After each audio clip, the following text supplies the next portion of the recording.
Okay, folks, let's see what we got going on here.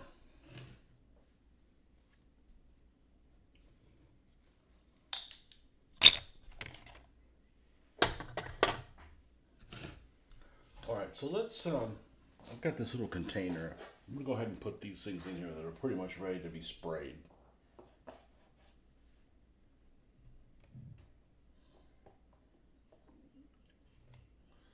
Sealed up.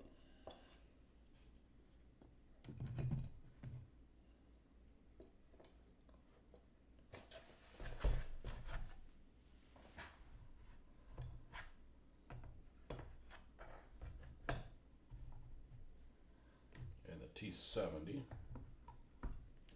Let's take a look at these three Soviet trucks.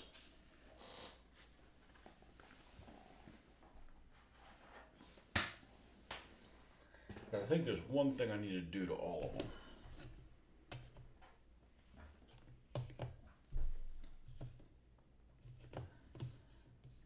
So I'm going to get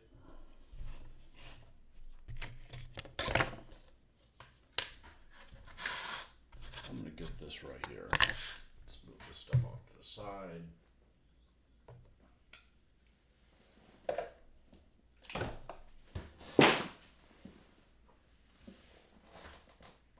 I do my own stunts. Okay, let's try, we'll put some dark tone here, which is nothing but a black wash. And then I'm going to grab, which is the standard one, strong tone.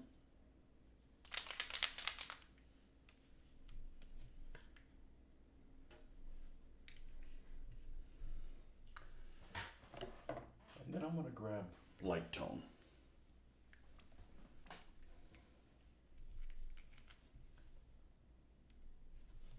And then a wee bit of water. All right, let's get, don't have to do the super delicate one, but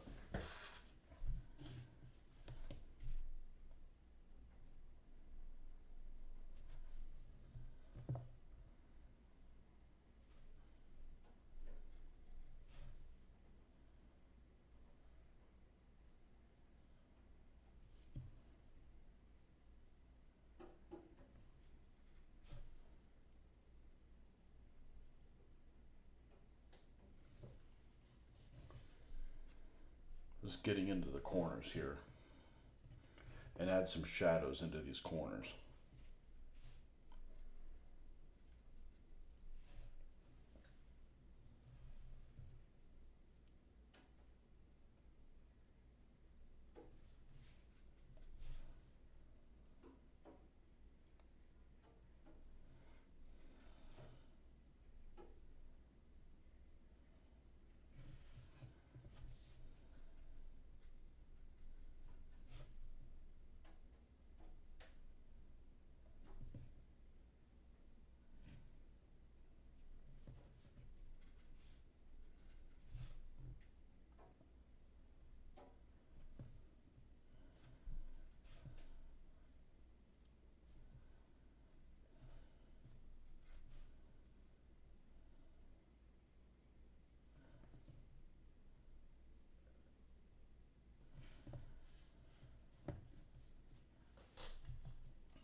We'll come back and do this other truck, and then we'll come back and work between them.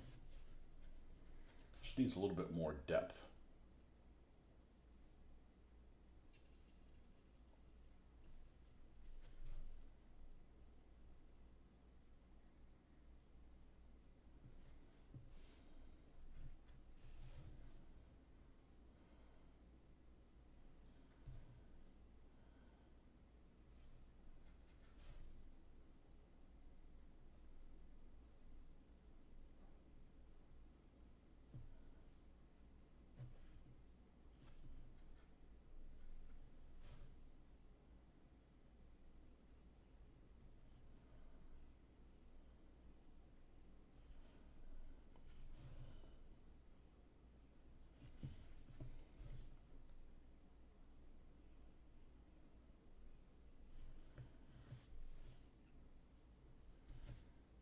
Now, I actually have half a mind.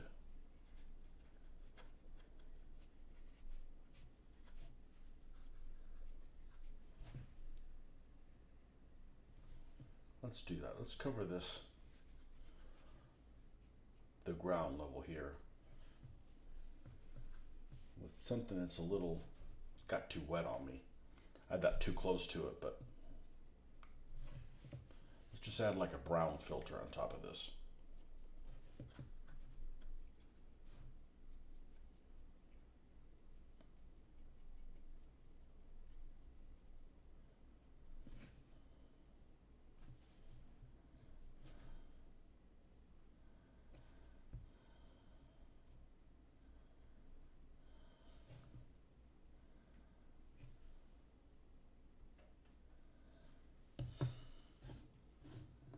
I think that's a little bit better. The Ulfman. Man, it's, you got Howling at the Moon or something. It's pretty late for you.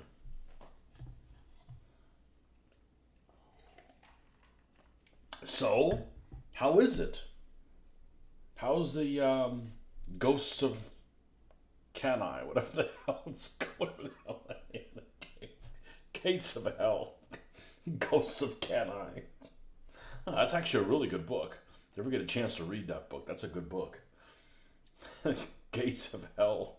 Ostfront Gates of Hell, or whatever it's called. The most awkward name freaking title ever.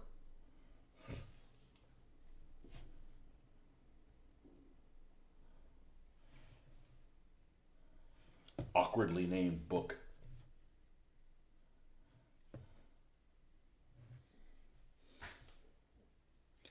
You got tomorrow off. So you're already celebrating tonight. Did you get pranked for, oh, we better have this plugged in. That's a recipe for a disaster. Did you get pranked on April Fools, or is that not a thing in Europe?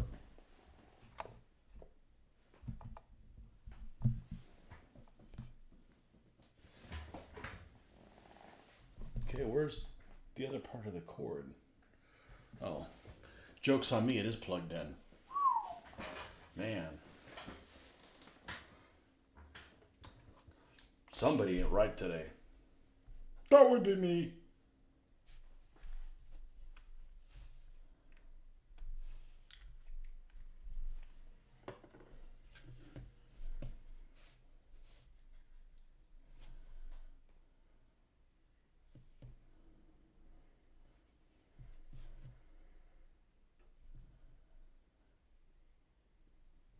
I don't really like playing the campaign game very much. It seems pretty hokey. And it seems like it varies between being super hard or too easy. It's like, how about something in the middle? No, we don't have any of that.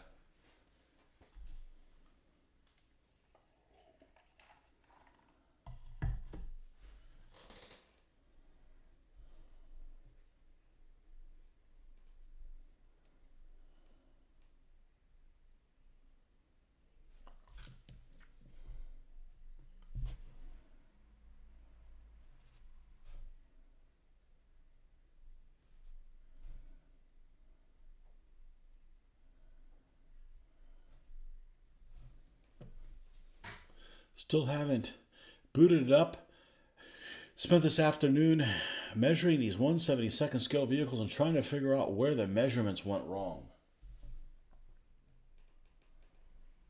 Sounds like you're paying for somebody else's sins.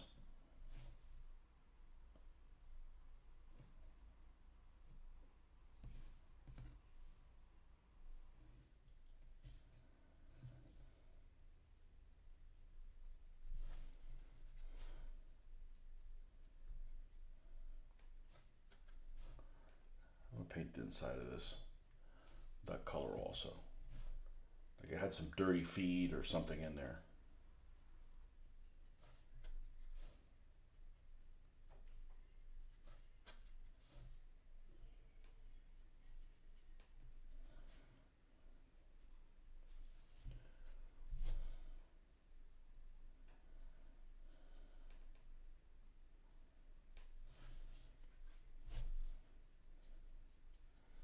there's some models that just never, they never were made correctly.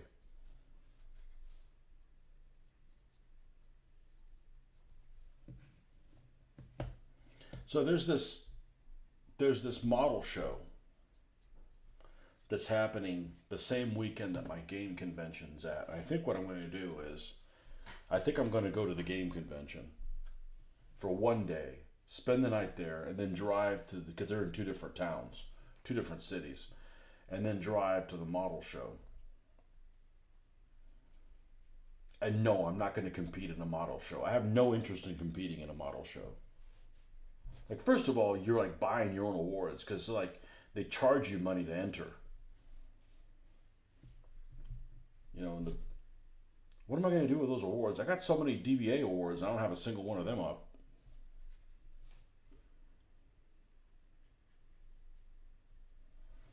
A lot of them are like little challenge coins, like, ooh. A vehicle 9 feet tall should be only one head taller than a 1/72nd scale figure, but does not measure correct if the 1/72nd man is 20 millimeters tall at the top of his noggin. No, the way I thought was, well, I don't know. Sometimes 1/72nd is considered 25 millimeter, but I always considered 1/72nd 20 millimeter. But it should be to his eye. That's how that stuff is figured out. Because that way, if you're wearing like the Napoleonic, what do you call those things? Stovepipe, they're going to be a lot taller.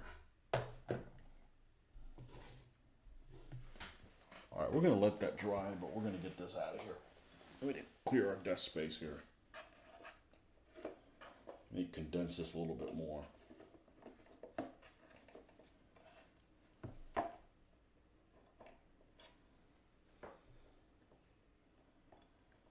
Put this back here. Put red 76 here, T70 here, and now we got enough space. Now we got enough space for the 3 trucks.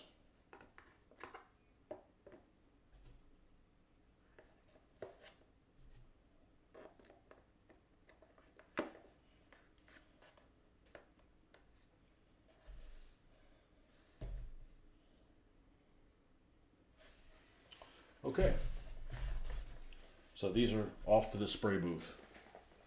Or something like that. Something along those lines.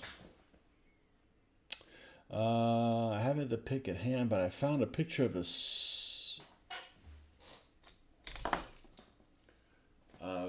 Soviet trucks with elephant markings on the doors. They were Chevys though. Huh.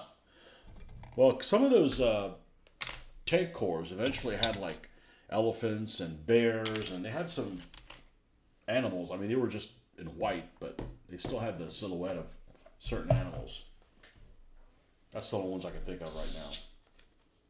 Might have had a rhino too.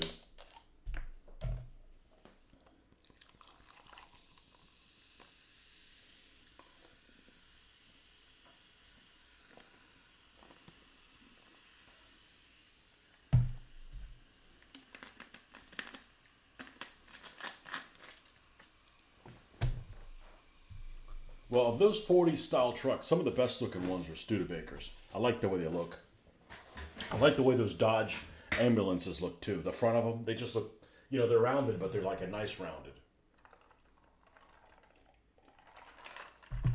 The German Steyr ones are ugly as shit.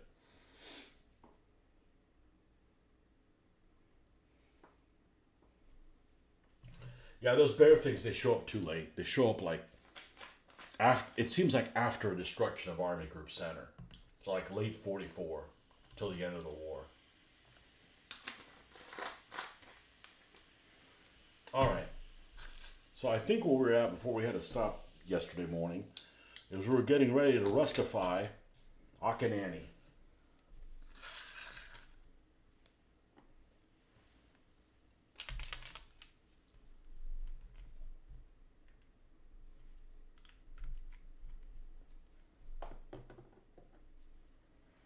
So it sounds like those Strelets figures are really, really big. And that's a shame if you makes it really difficult to mix in between them.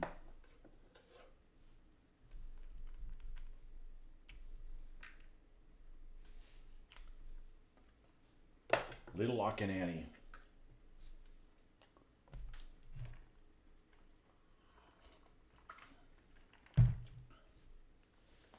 Oh, that's not the water.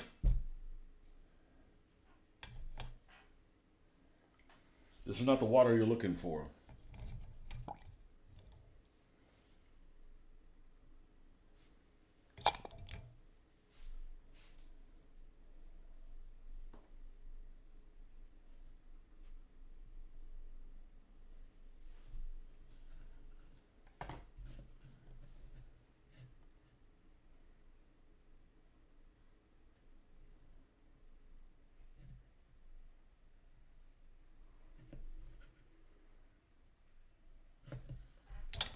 This one's too large, actually. That's the one I want.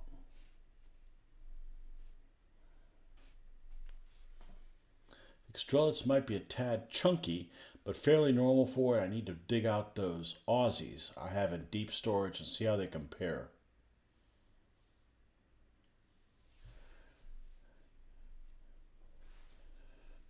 Yeah, Marcus gave me some Strelets figures. You guys about ready for me to start doing figures?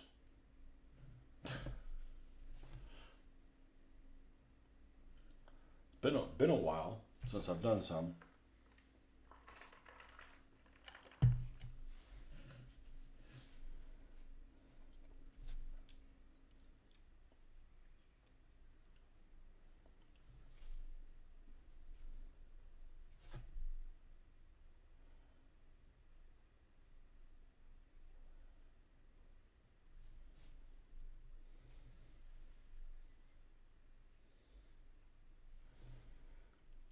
Well, the 15 millimeter stuff's all over the place too.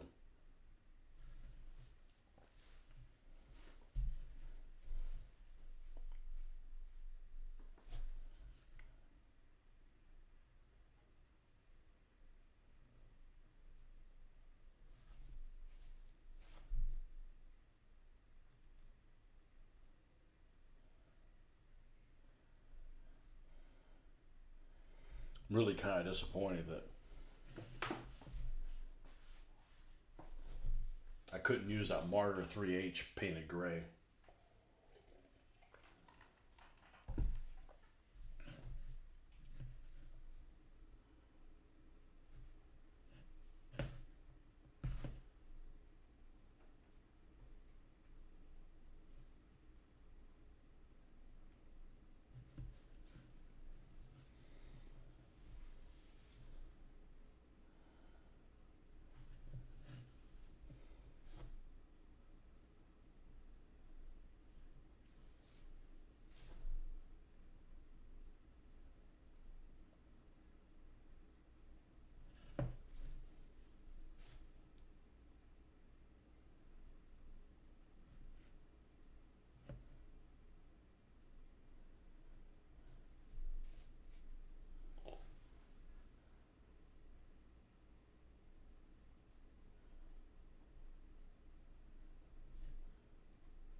I remember the first time I saw some 15 millimeter World War II stuff. I'm like, why is this stuff not very precise? You got micro armor that's more precise than that. What gives?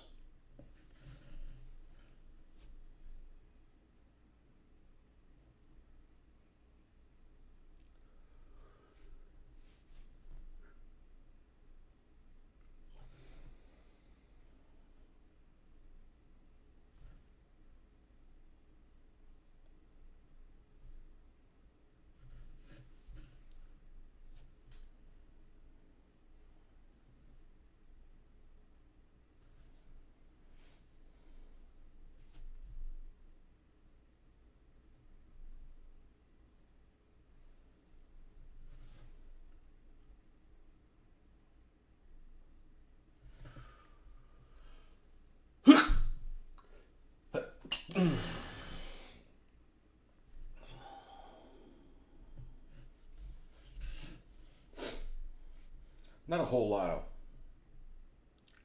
rust and stuff on here, just some run-of-the-mill drippings.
Little Akinani.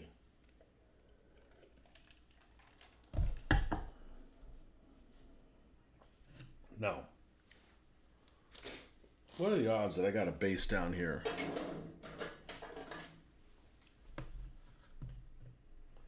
Well, that's not a Sherman one. It's too big.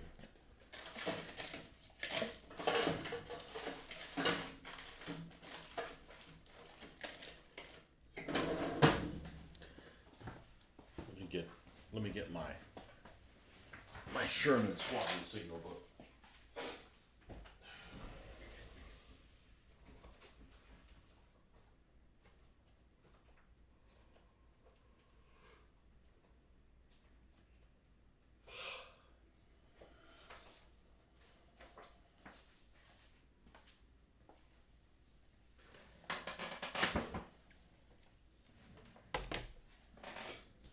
We're going to go into the back. Well, that's what this is right here. Nope, not with the suspension. It's an M4A3, but not an E8.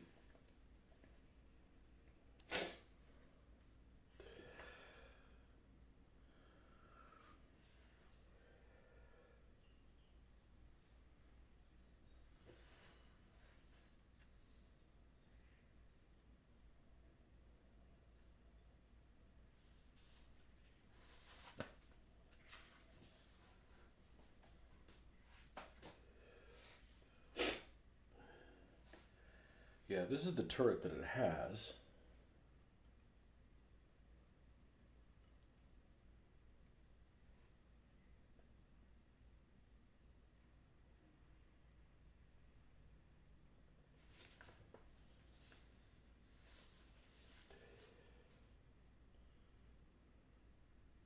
There are several possible variations in fittings and details. The T-23 turret originally was built with a new cupola for the commander, and the old gun ring hatch was moved to the left for use as a loader's hatch. It retained, okay, that's this one right here, because this is the old hatch.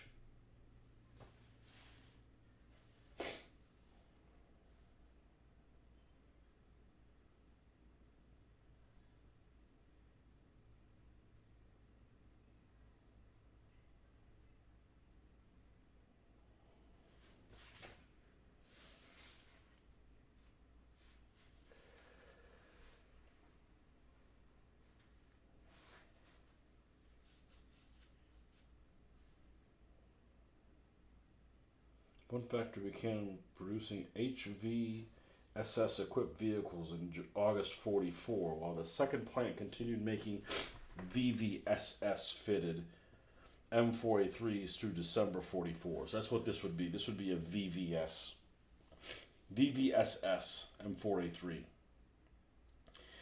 Thus, occasionally a VVSS M4A3 76mm may be seen with a muzzle brake, while early HVSS models had the gun ring hatch and no muzzle brake. Well, this definitely has a muzzle brake on it.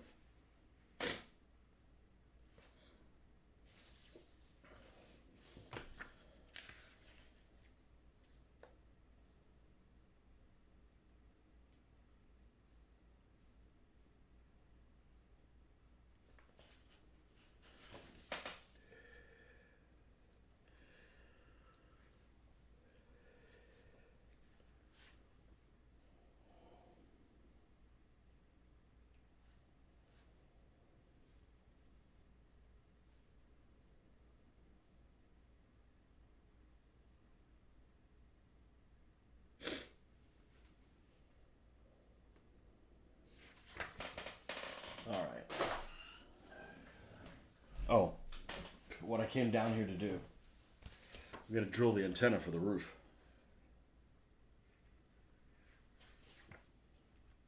I think it's this hole here.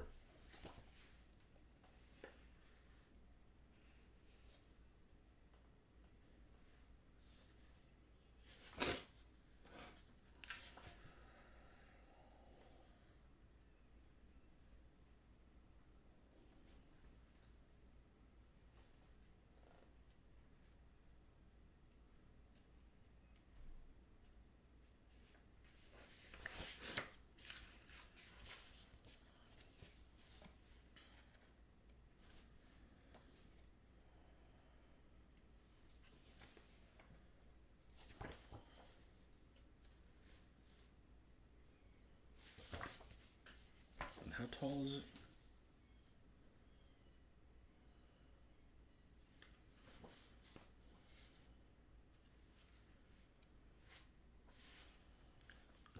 Trying to get all this shit right the first time. I won't have any issues with that.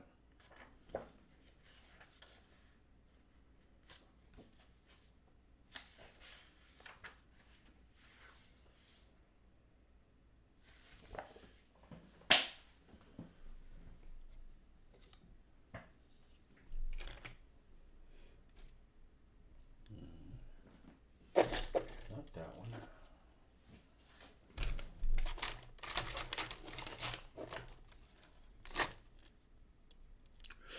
Oh, I was playing around with this and I drew blood. That's the problem when you don't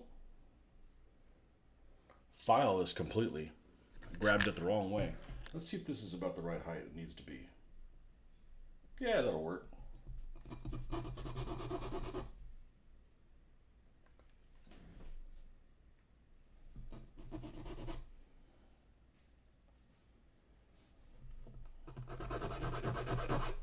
That's just a piece of wire. All right, we're gonna drill this here.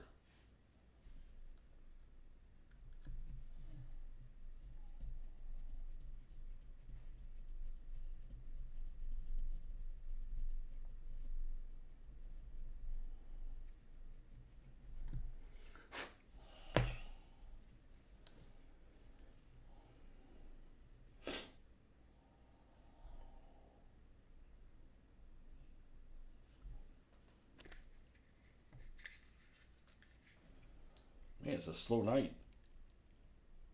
Oh well, it gets too slow. I guess I'll just go to sleep early.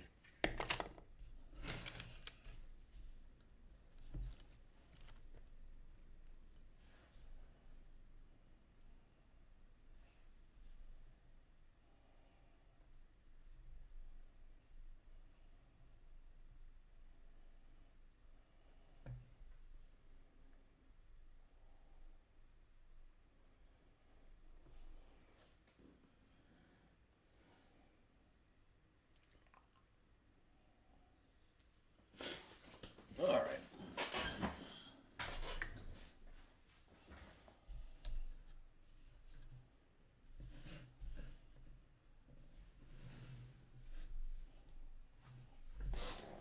It's a pretty good looking tank.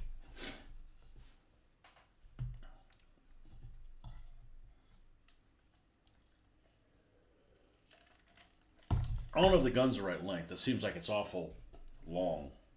I believe it's a 53 caliber, 76 millimeter L53.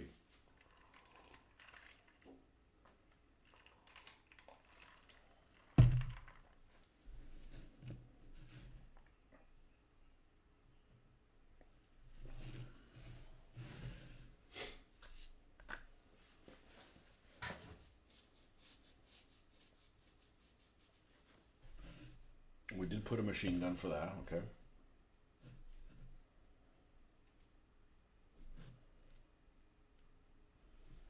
Yeah, pretty cool tank. Pretty cool tank.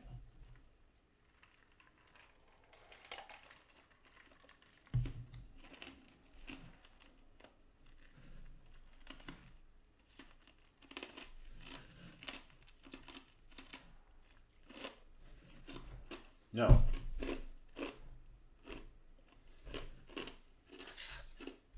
just some packs of some stuff back here. So,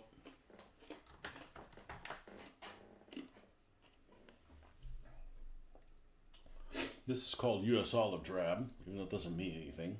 Name of the color. Let's paint some of this in there. We're going to paint this a couple of these things in this color. And it's super fucking watery.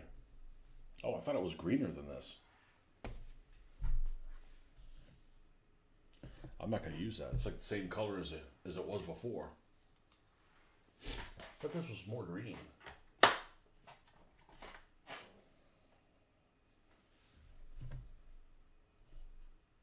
US dark green. Here we go.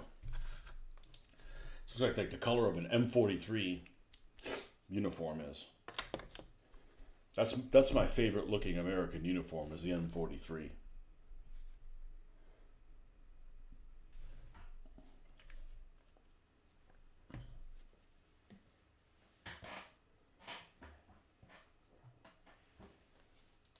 Having those little those shoe covers doesn't look like it'd be very practical in a war. It'd be like tripping over shit.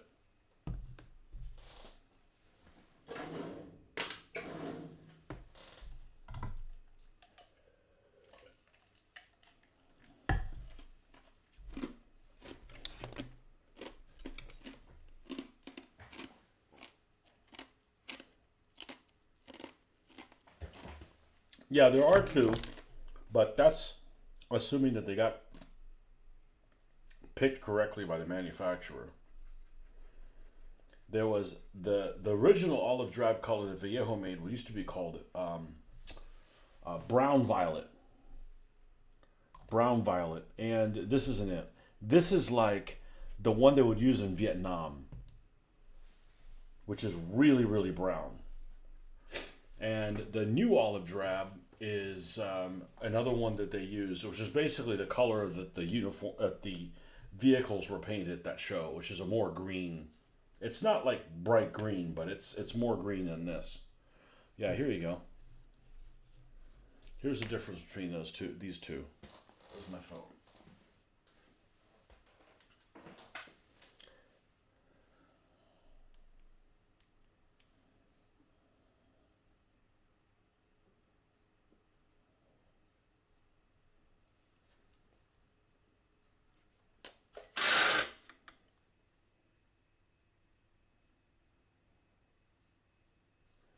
Let's see if this comes out okay. I don't know if it's that clear, but the center of the turret, that's the olive drab. That's normal, it's kind of green, and then this other one is really brown. That's the Vietnam one. I may do something in that, but I wanted something to be green.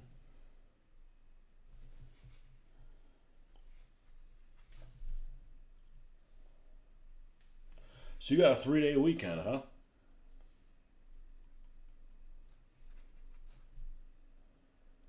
I got one of those coming up at the end of the month.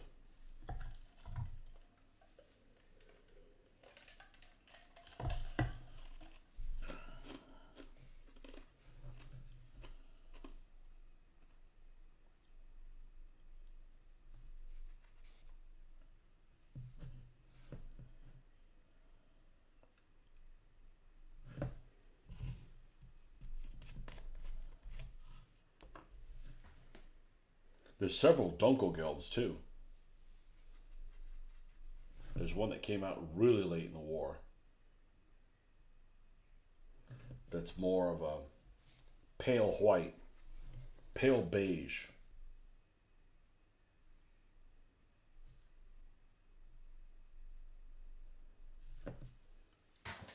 Yes, dark green is a great color. I've been enjoying green gray. It's also green gray is an excellent color. At the moment, through the interwar stuff, looks fab when using your method of layering, mixing in a darker tone first. Yeah, and sometimes you can do if you had like Russian uniform, right, and you wanted to paint your Russians using the Russian uniform, do black as a mix in with one, and then another one use this as the dark tone mix in, and just alternating them a little bit, and I think it looks really good. You know, you got to be willing to do the mix-ins and the layering and stuff, which a lot of people aren't. But like I've said before, anybody's stuff that I've seen that I'm like, man, I like this even better than the stuff I'm doing. They're taking even longer, even more time than I am. And I think I'm pretty slow. I mean, I'm not exactly rushing stuff to get done, but yeah, they're even slower and take even more steps. So I'm not saying you shouldn't be a dipper, but I'm not going to be happy with the results of dipping things. That's not for me.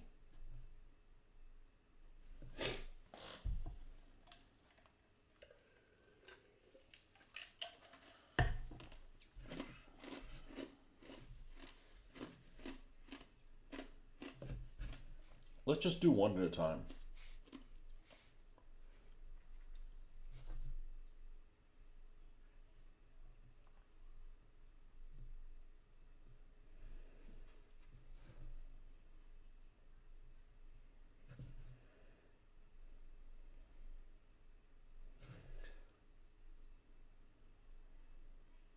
I was watching this video I came across that basically talked about the war in the Ukraine, the modern war in Ukraine, step by step, or like the first days or something like that. I was like, let me watch it. It's been far enough removed from it. Even though I remember that first day with the whole Snake Island nonsense.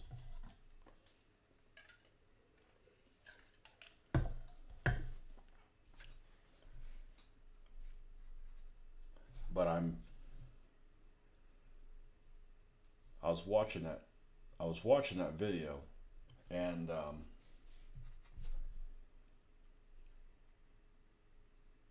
I don't know what I was saying. I don't know what I was saying.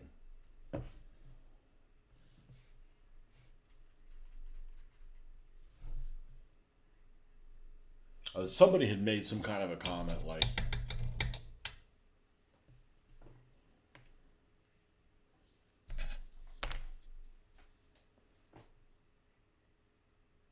I don't even know what it was, but I was really dying to say, like God,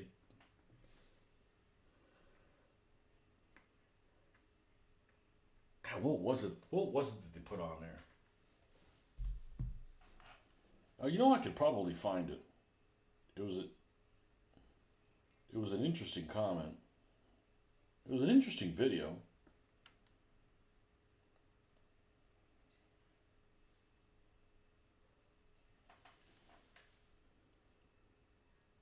Let's see if I could find this.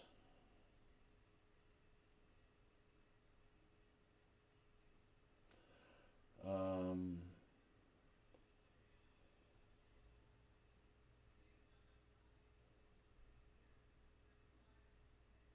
how Ukraine prevented Russia's day one win, and this isn't to be political and current events or something like that.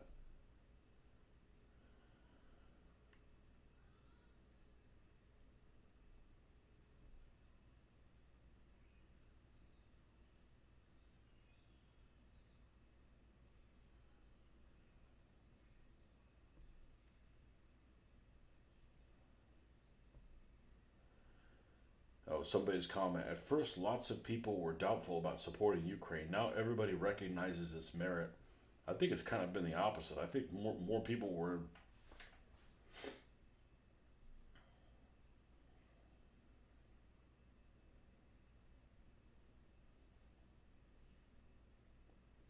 Anyways, somebody was like, "You need to call these guys this," and the one thing I can't stand is this pronunciation of the capital is Kiev.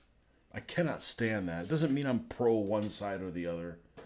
I'm pro none of the sides, and it's been Kiev for thousands of years. Like, why do they gotta change that shit now?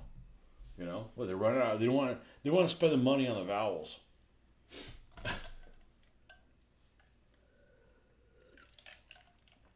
Does YouTube tell you how many hours you stream for a given year?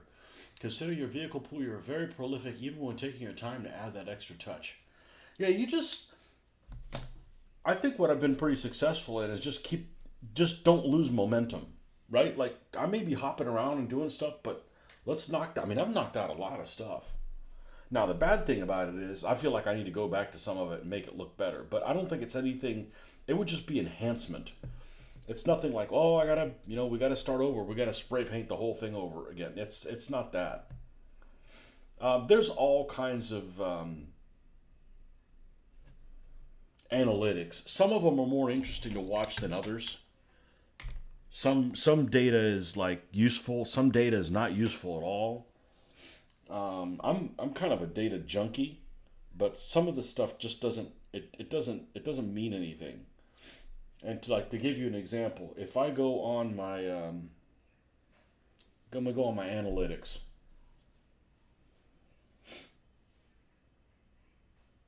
You've got one here that says how many views, and it tells you by date how many. Well, why is there this spike in views? Well, I think that was the St. Patrick's Day when I did those little the AI pictures. So, but that doesn't mean that just means different people clicked on it. It doesn't necessarily mean they were on there much longer. You could do it by every 7 days, 28 days, 90. What other kind of analytics? Content. I'm not sure what impressions means. Click through rate, average view duration. That one kind of makes sense. When your viewers are on. So I got most of my viewers. Seems like around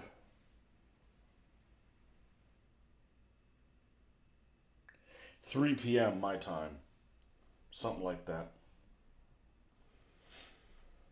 45.4% watch on computer, 25.1 watch on mobile, 25% watch on TV. I'm surprised. That means the same amount of people are watching on a mobile device as on a phone as they are on a TV. 4.5% on a tablet. Yeah, I don't really see much of a purpose in tablet. The biggest demographic now is now 25 to 34 year olds. Well, that's because I'm doing live feeds. Because normally this would appeal to people 10 years older than me.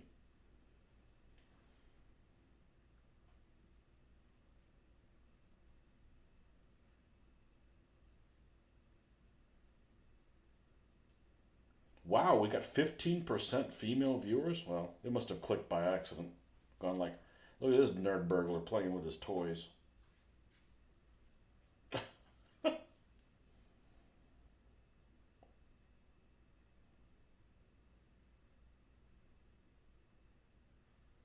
But what's really interesting is to look at it now is it breaks down, how much revenue, which is really, I'm just doing this just to do it. It's not a revenue source. What's really interesting is you go back and watch how much money some videos have generated, and ones that I've had for like 4 years, they've generated a sizable amount of money. But it's just like a 401k. You're like you just leave things alone and just let it do its thing. But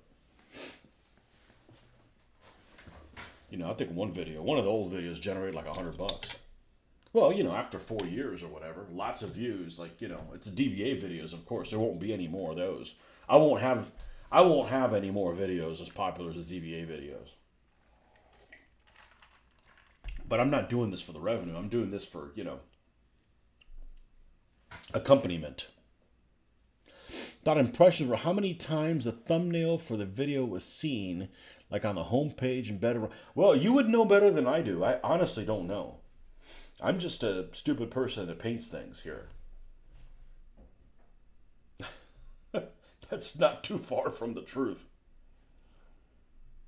I can't be interested in every aspect of, different things, so. But some of the analytics are pretty interesting. But I'm just doing what I'm doing, and I just decide to film it. I'm not, I could definitely do things that would get more, more attention, but that's not what I'm here for.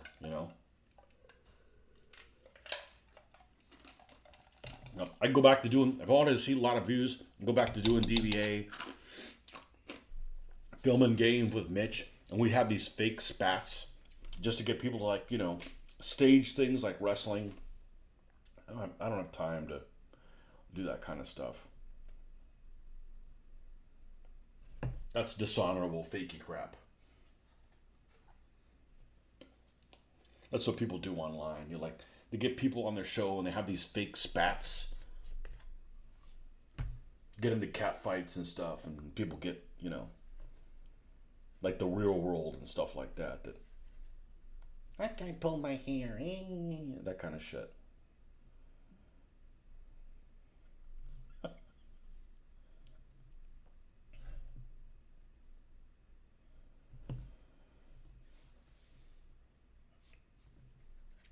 Honestly, don't care if people that are into that kind of stuff watch my content.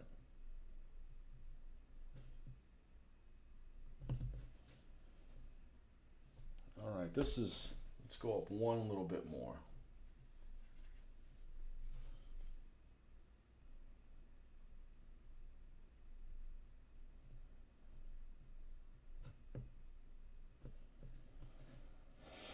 All right, we got some kind of somethings there.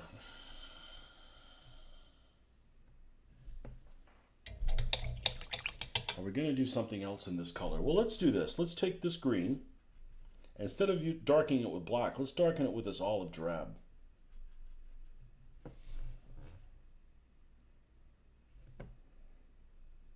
And this is the one that we're going to do in that color.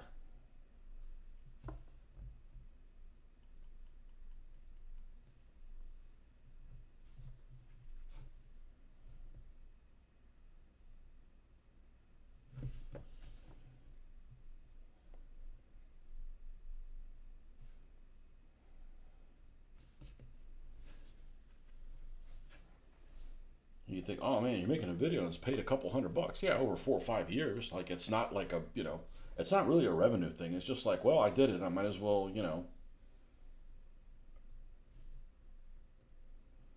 It is what it is. None of it is a. I won't be quitting my day job to do this full time, unfortunately.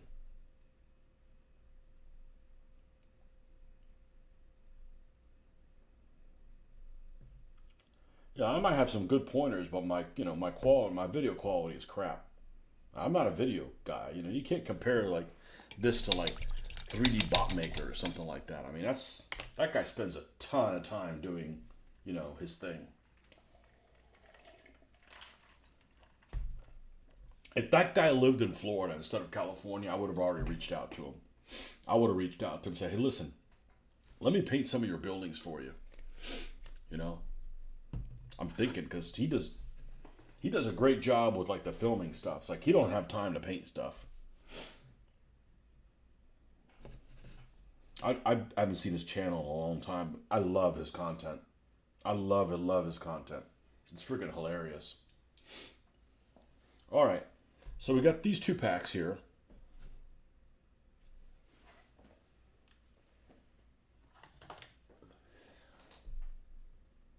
Brown violet. Okay, here we go. Here's the brown violet.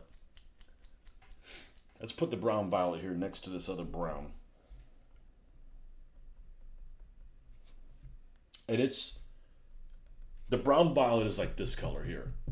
And the other olive drab is even more green than this one. The other olive drab is called, for the Americans, it is called, or the Vallejo equivalent is not camouflage, not camouflage olive green, because camouflage olive green, this is the replacement for the Russian one, the Russian armor color. That's the new Russian armor color that they changed.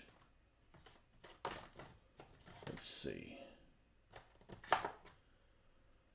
What did they call it?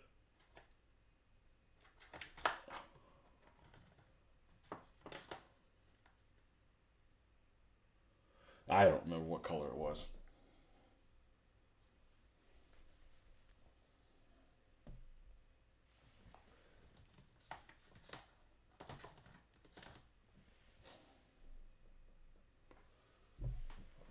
We have a new English uniform. This one's old. We ditched that one. Here it is.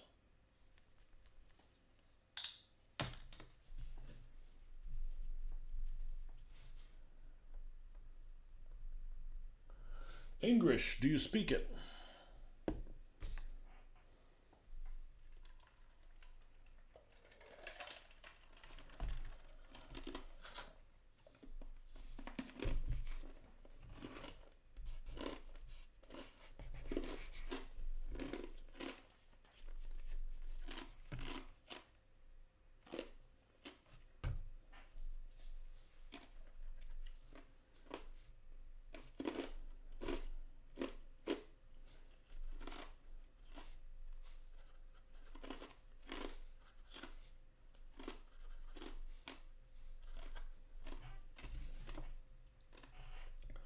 There was that one scenario that I brought up several times that I always thought I'd like to build forces for it, and it's this fake Tunisia battle of Sidi Boubou or something like that.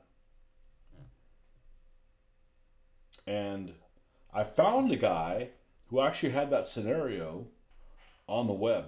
He had it on like his own private server or something like that.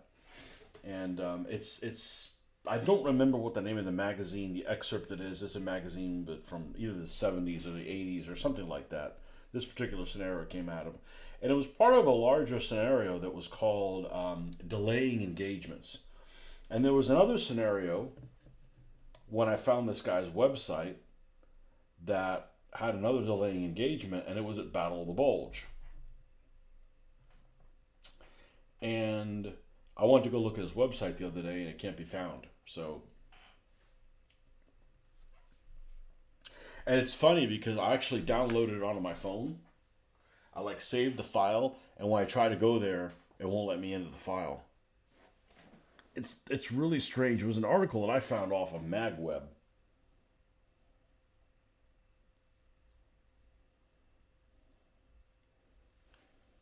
So I think World War II delaying actions. Sidi Boubou.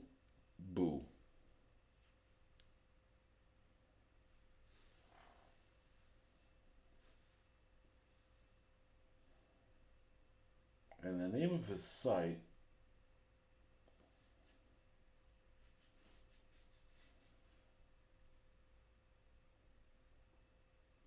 So in other words, it was a battle that was inspired by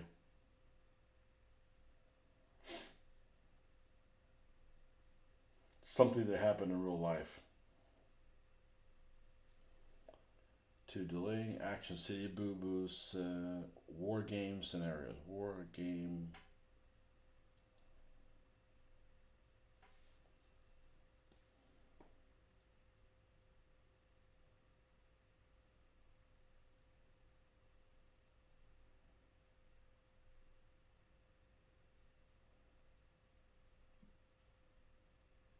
Yeah, that's the one, the Stefanov, but I couldn't get it to. I couldn't get it to bring it down. Yeah, it's a no IP. Which one is it? Is it Panzerfaust?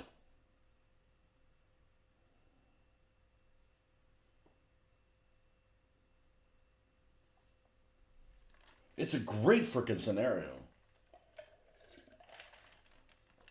And there's one for Battle of the Bulge. I'm like, oh, maybe I could do that. Maybe I could work on that one too. I'm not a huge Bulge fan.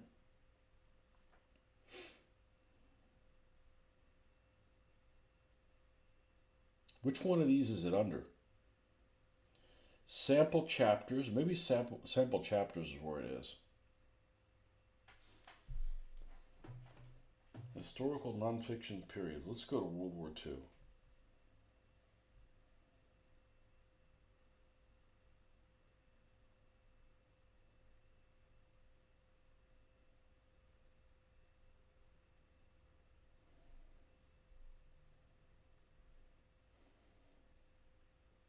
Campaign 62.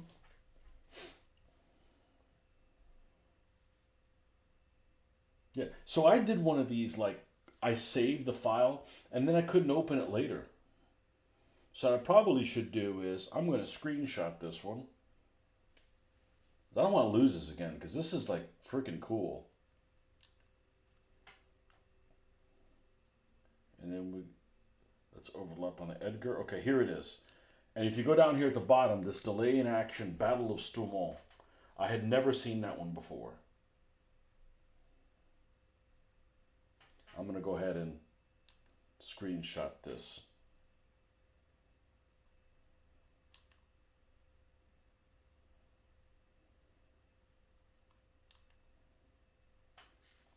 All right, so what do we got here? We got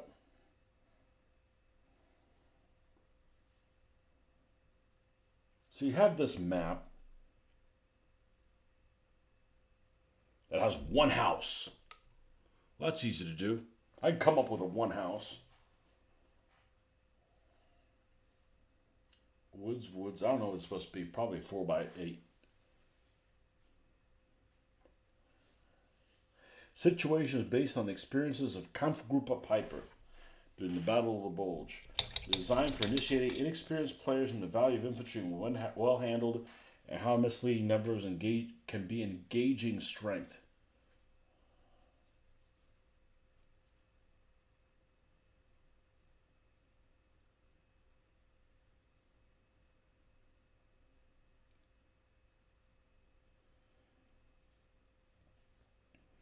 So the Americans have 3 57mm guns. I've got that.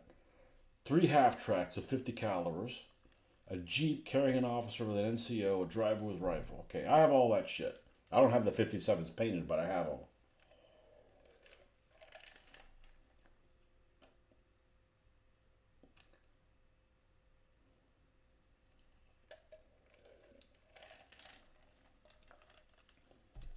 Engineers with flamethrowers, bazookas.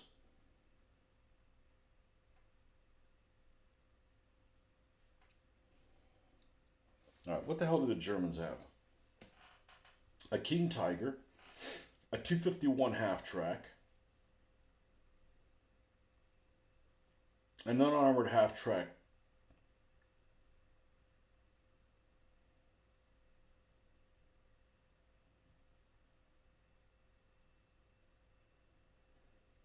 Reconnaissance has 2 4-wheeled armored cars, a 251-10, 251s, each carrying a squad, a Schwimmwagen, and a Stug 3. Then another group has 2 Panthers, 3 half tracks. I got all those German half tracks. An unarmored 8-ton half track with 75mm anti-tank gun towed. And then light green has a Stug 3, 2 Panzer 4H's, and a Panther.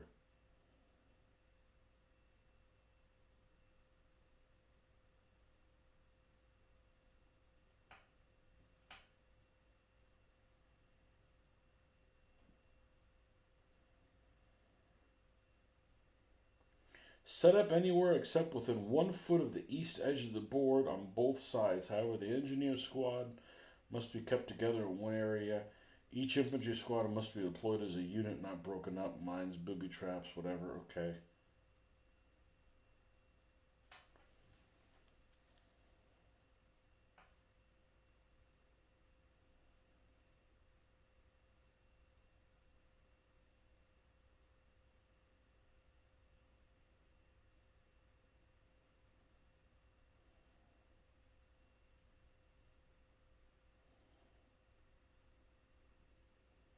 All German forces will come on north of the Amblev River on the east side of the board from the direction of Stavelot. You will decide in what order the German battle groups will appear, but they must stick together as units at least at first. Okay, so they're going to come in where?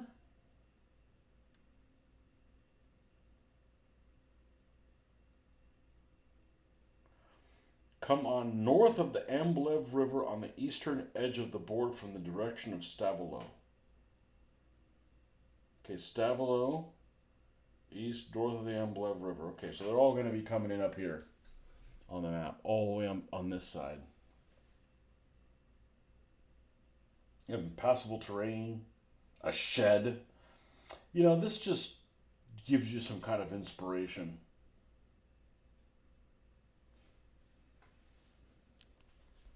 I remember I played a Battle of the Bulge scenario with the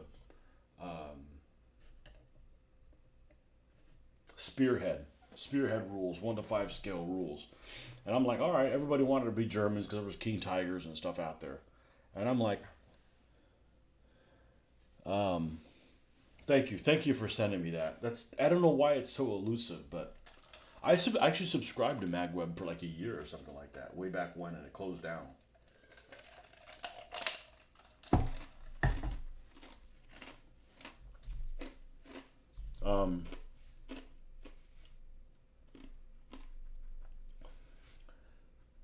And I was playing this Battle of the Bulge scenario, and I was playing on the American side, and we had some tank destroyers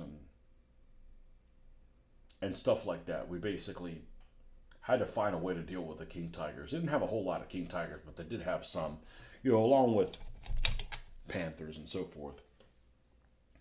And this one guy who's a belligerent asshole is always playing things in games like, I'm gonna play. I'm not gonna play unless I got the, because he talked kind of like that.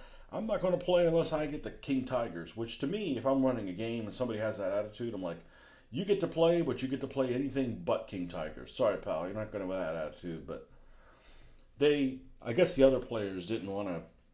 We wanted to shut him up, so they just give him the King Tigers. So he ended up like doing something stupid with them, like leading with them and ran them into an ambush. We shot up some of them. The rest of them like failed a morale check or something like that. Basically, his unit ended up getting neutralized to some degree or another. And then he's like, oh, I got to go pick up my son, and left. So he basically like threw the game. He threw the game for the Germans and then like left. I'm like, what a prick, man. But some people are like that. Most people aren't that way, but the ones that are make it really hard to forget about them. Really difficult to forget about people that just act in such a manner. And that's what I hate about those 1 to 5 scale games. I don't actually dislike the scale of the game. I've played them a lot where it's like, oh, you see 3 tanks and you go, oh, that's a company. That's almost like natural to me. The problem is that they usually have compressed ranges of the units, and for the most part, the infantry are damn near useless. The game ends up being all about tanks. And I think the game should be all about everything. If there's one unit type I don't care to be represented well in a World War II war game, it's off-board artillery. I don't care for off-board artillery because it's not really there. It's not on the board. It's not represented by a model. You can see you have all the guns in the world and you don't have any because you didn't build any because they're not going to show up on the board. It is just a lame excuse of a troop type. I didn't say artillery. I said off-board artillery.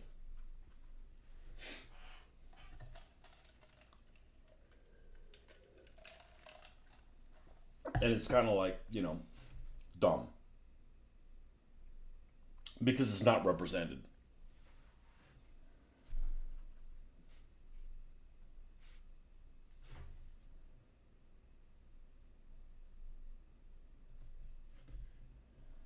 I gotta use little boy's room. I'll be right back.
And one of the areas that I'm really weak on is all those battles that happened in September. I want to say they happened in September, maybe even October, around Aracor, and that's when there was a lot of tank fighting with U.S. tanks and the Germans. But the problem is the Germans use Panzer brigades, and Panzer brigades just don't interest me at all. You know, it's like, what's the symbol of the 107th Panzer Brigades? Well, they didn't have one. I'm like, okay, well, that's not exciting. You know, I lost interest there. You know.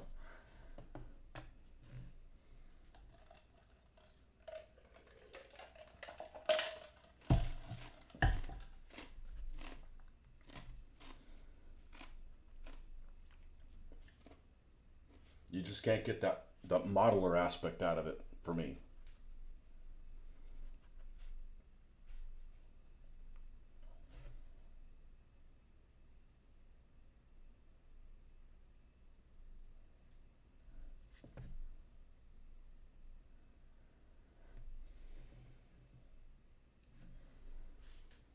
That part's important.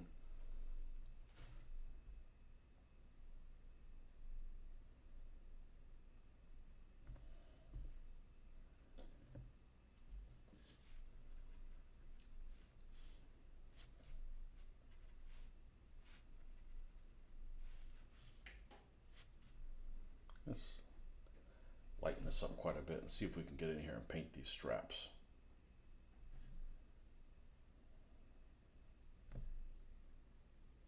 Yep.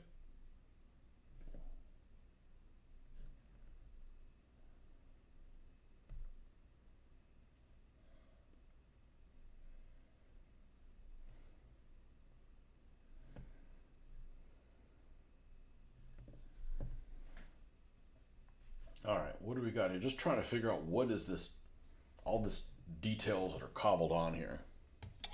I think we got like 3 packs or something of something else around here. What do you got here that we can work with? Well, we got this Vietnam brown color. Let's go ahead and paint them all in Vietnam brown.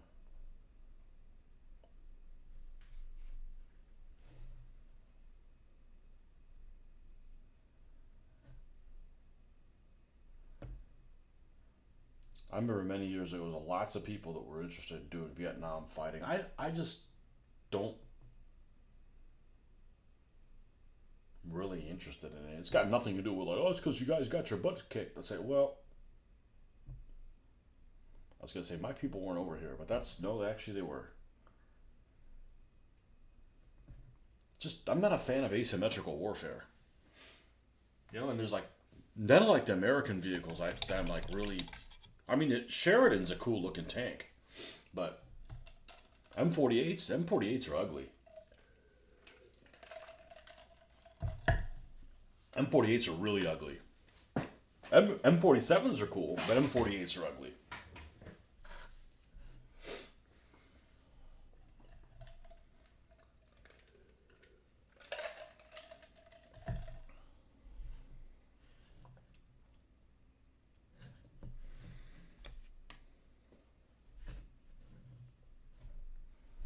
And then this one,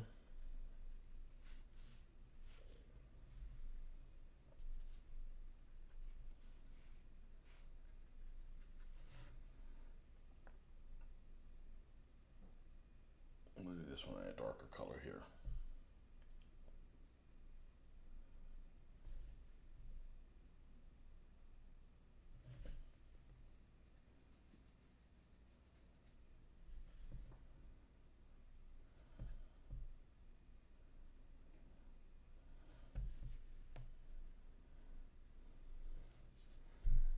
I'm sure there's probably some groups that do Vietnam reenactment.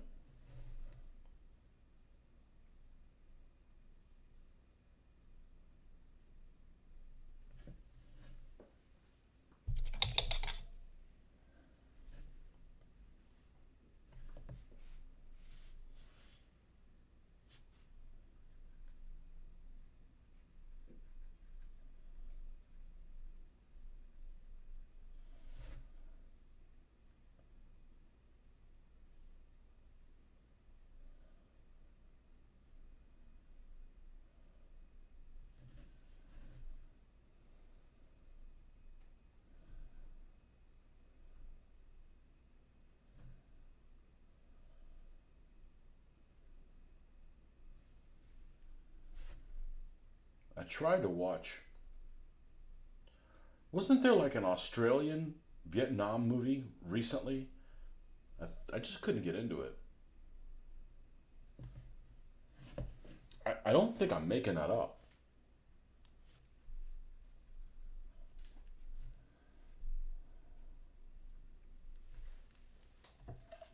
I'd make up something better.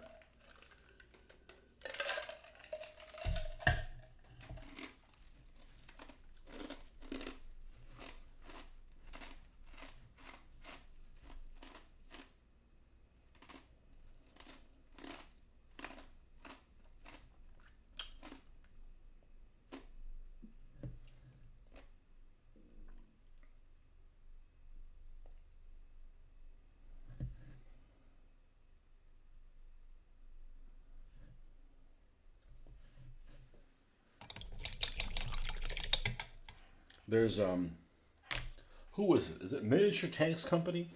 I want to say it's Miniature Tanks Company. It makes lots of like interwar trucks and stuff like that. And interwar, I mean between the first and between the First and the Second World War, that you might actually find useful to do some of that Russian Civil War or things like that. Make all kinds of Ford trucks and some of those early vehicles that look like they're held on by a thread.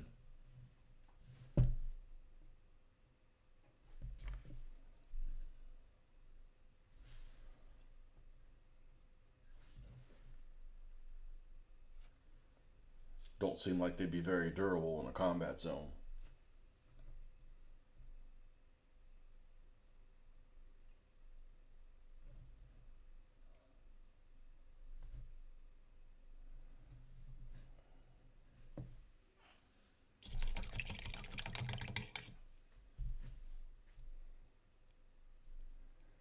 Got another bag up here. Another bag there in a box.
Yeah, this is like almost like the color I'd use for the M43 uniform.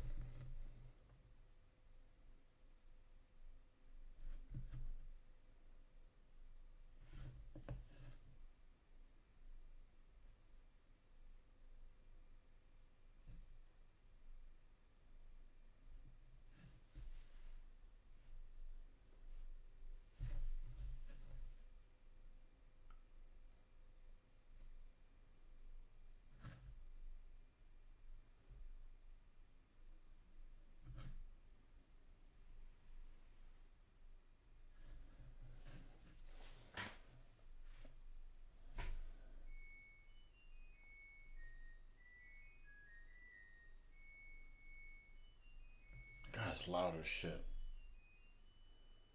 And I can't even hear highs.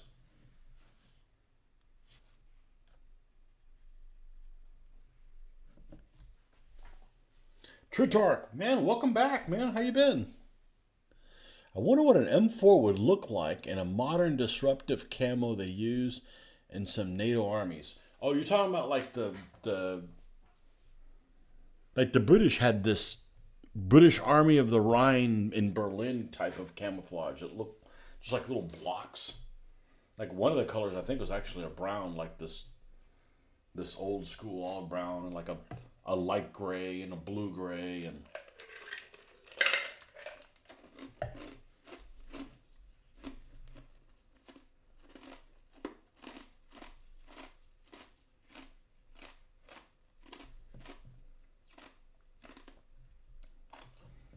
I actually like the Sherman because, but you gotta put a spin on it, because otherwise it's just like, man, they could be boring, and that's just, if you make them boring like that, yeah, nobody's gonna want to play them. You gotta give them nicknames, Akinani. The other one's gonna be Attaboy. So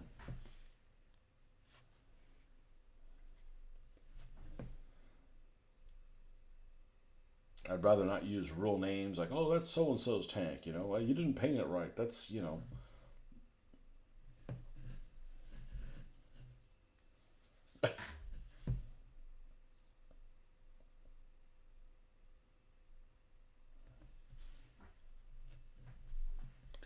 You're doing well.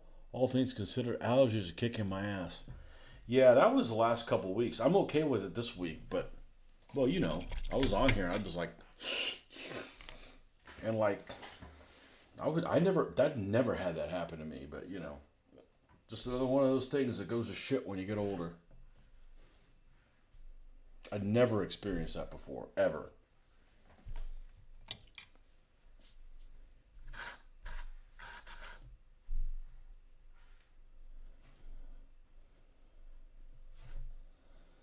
But I'd rather have allergies than a regular cold, because the allergies go away really fast. If you can get them away, if you take some kind of antihistamine or something.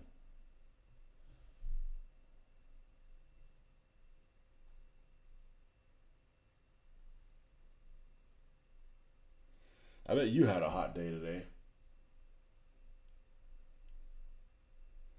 It was like temperature 87, real feel 97. I'm like, wow, that's pretty significant. That's pretty darn significant. Not much of a swing. I mean, it's only 10, but 97 is not pleasant at all.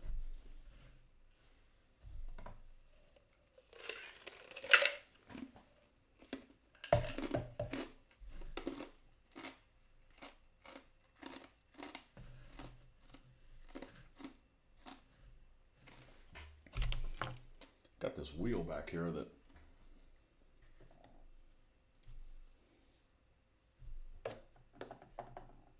dark tone. Dark tone is the black.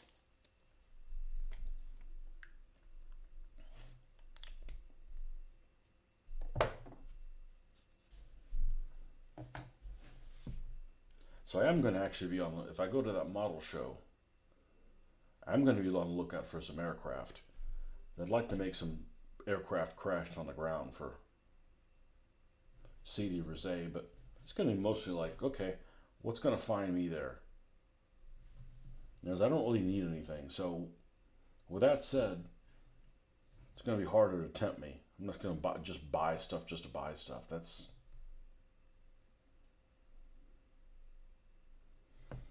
want things that are priced to sell, priced to move. Got up to 89. Yeah, it gets just as hot there as it does here. And you probably don't have much of a breeze either, just like we don't.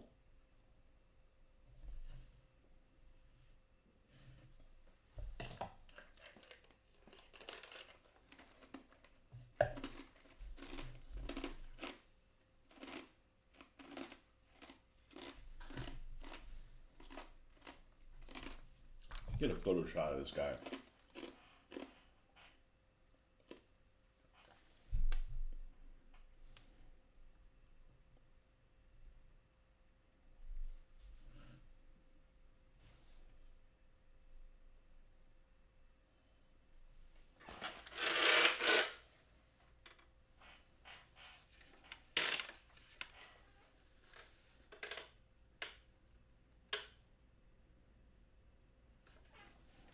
The only thing I usually do to enhance this is I put it on auto.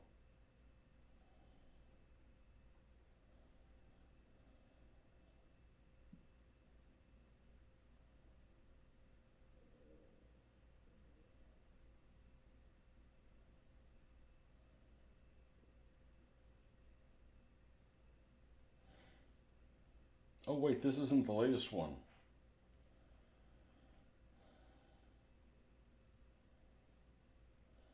Here we go.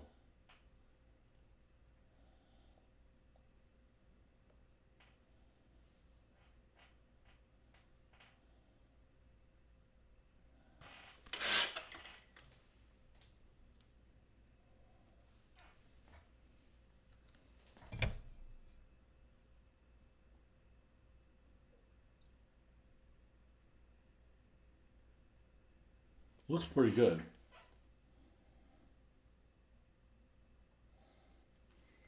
Pretty happy with that.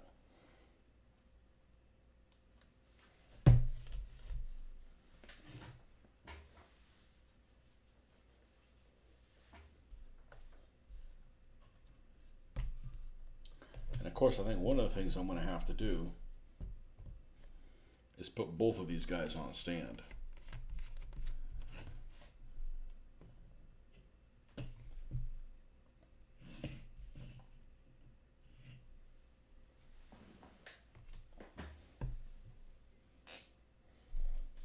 Attaboy.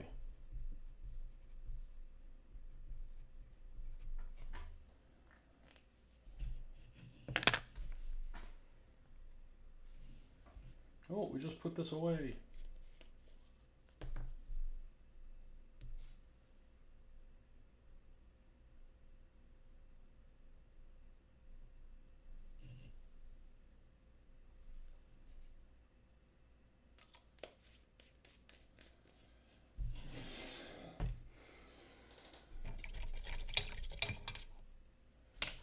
Now, I'm going to have to do something different back here.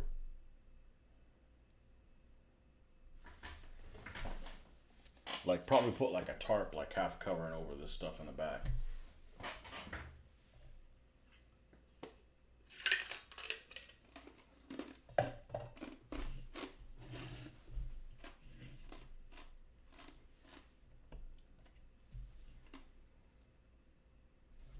Because the holes are literally the same.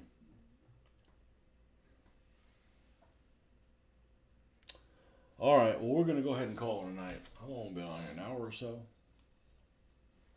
Oh, an hour and a half.